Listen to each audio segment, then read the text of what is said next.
Hey friends, today I'm sharing a new story. I hope you enjoy it. Let me start with an introduction. I'm Diana. I'm 34 years old. Growing up, my parents never really asked much of me, but I took it all on anyway. I handled every bill, solved every issue, became the quiet, unseen force holding the household together. While my sister Saren floated through life, losing jobs and relationships with casual carelessness, I stayed grounded.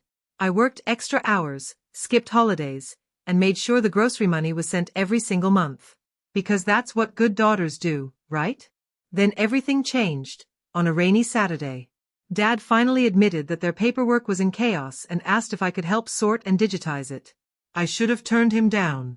I truly wish I had. Instead, I found myself at the dining table, a mug of half-warm instant coffee in hand, going through messy manila folders while the old television murmured quietly in the background. That's when I saw it, estate plan and last will. I paused, fingers hovering over the tab. I shouldn't look, I whispered to myself. But something deep inside, a quiet, cutting instinct, urged me to open it. The words hit like a punch to the chest. We leave all assets, house, savings, vehicle, insurance, to our daughter Saren. My name appeared only once, in passing. To both our daughters, we leave our love and gratitude. That was it. I reread it, slowly this time, hoping I'd misunderstood. But there was no mistake. Dad! My voice trembled. He looked up from the weather report on TV. I held the folder up. Did you mean for me to see this? Something flickered across his face. Guilt? Regret? I couldn't tell. He let out a long, casual sigh and said dismissively, "We just assumed you'd be fine, Diana. You're doing okay." I stared at him, my lips parting in disbelief. I paid your mortgage. He said nothing. No denial. No thanks. Just silence. And in that quiet moment, the truth sunk in. I wasn't the daughter they treasured, I was the one they relied on. A tool, not a child. And tools don't inherit, they just get used. I didn't shout. I didn't cry. I just disappeared. No more grocery money. No more weekend visits to adjust the thermostat or run their errands. I cut myself off from them completely. For the first time in years, I woke up without a checklist based on their needs. Naively, I thought someone would reach out. That maybe Mom would call.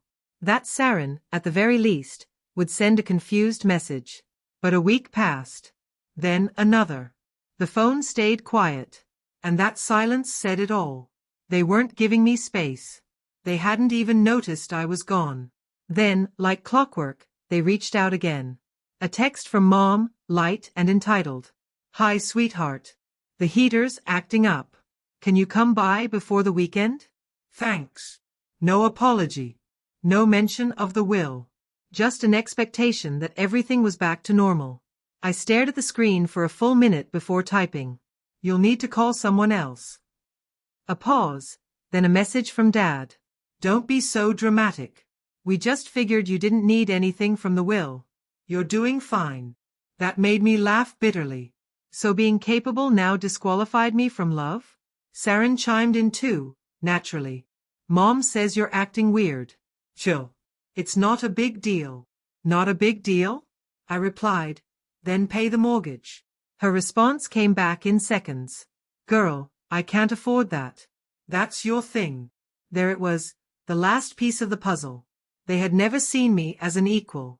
I was just the reliable one, the one in the background making their lives easier.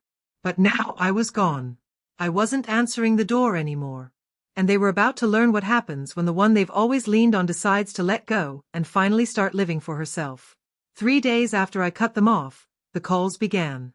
First, a voicemail from Mom in her sugar-sweet guilt voice. "Hi, honey. Just letting you know we're a little behind on the electric bill. Not asking for anything, of course. Love you. Of course." Then came the silent missed calls from Dad. No message, just pressure. But when the front desk of my building called on Saturday morning, my breath caught in my throat. "Miss Heir, your parents and a woman named Saren are downstairs. They say it's urgent." I stood barefoot in the kitchen, gripping my mug like a shield. "Please don't let them up," I said, my voice flat. "Tell them I'm not available." "They're quite insistent. the desk clerk replied. Of course they were. Moments later, my phone buzzed again. We're downstairs. Open the door. Mom. We just want to talk. Be reasonable. Dad. Seriously? You're making Mom wait in the cold. What's wrong with you? Sarin. What was wrong with me? Nothing. I pulled on a hoodie, shoved my keys into my pocket, and headed downstairs. There they were, Mom in her signature pearl earrings, lips trembling. Dad stood beside her, arms crossed tightly, eyes flicking between the floor and the ceiling like he couldn't meet mine. And Sarin, of course, wore that smug little grin she saved for moments full of drama. I opened the lobby door just enough to stand in the frame. Just 5 minutes, Diana, Mom begged, her voice soft and pleading.